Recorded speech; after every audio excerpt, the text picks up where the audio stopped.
بسم اللہ الرحمن الرحیم۔ ناظرین کرام، ایشیا کپ 2025 میں بھارت سے پاکستان کی عبرتناک شکست اور تلخ حقائق۔ پاکستانی کرکٹ ٹیم نے ایک بار پھر امیدوں کو ٹھیس پہنچائی، خوابوں کو روند ڈالا اور شائقین کرکٹ کو مایوسی، غصے اور شرمندگی کے سمندر میں دھکیل دیا۔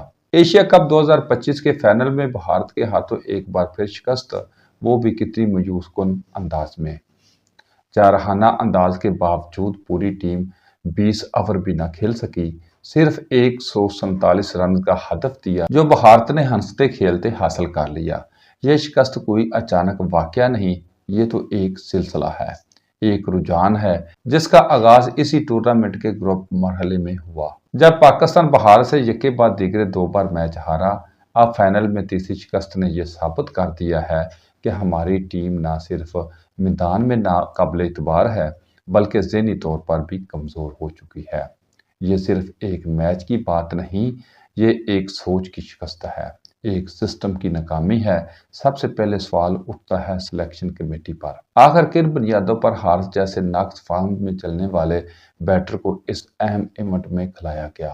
سیم ایوب جیسے نا تجربہ کار کھلاڑی فائنل میں نمبر 3 پر بیٹنگ کر رہا تھا، یہاں بڑے تجربہ کار کھلاڑی اور اعصاب مضبوط کی ضرورت تھی۔ کیا تجربہ، فارم، میرٹ اب صرف سوشل میڈیا پر ہیش ٹیگز بن کر رہ گئے ہیں؟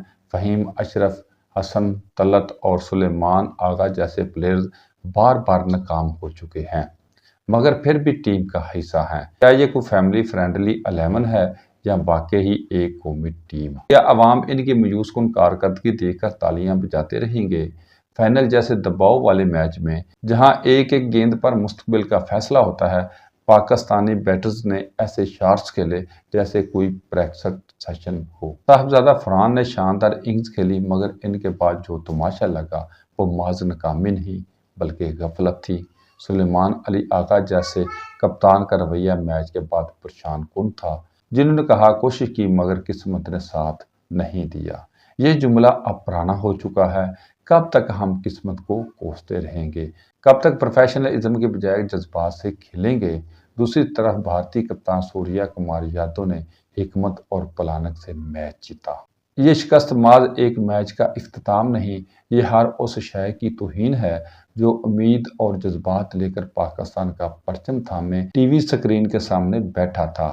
یہ ان بچوں کے خوابوں کی توہین ہے جو بابر اعظم اور شاہد افریدی کو دیکھ کر کرکٹ کے خواب سجاتے ہیں، اور سب سے بڑھ کر یہ اس سرزمین کی توہین ہے جس نے ان کھلاڑیوں کو عزت و توقیر، شہرت اور کروڑوں روپے دیے۔ اگر سلیکشن کمیٹی، کوچنگ اسٹاف اور ٹیم مینجمنٹ کے پاس اخلاقی جرأت ہے تو استعفے دیں۔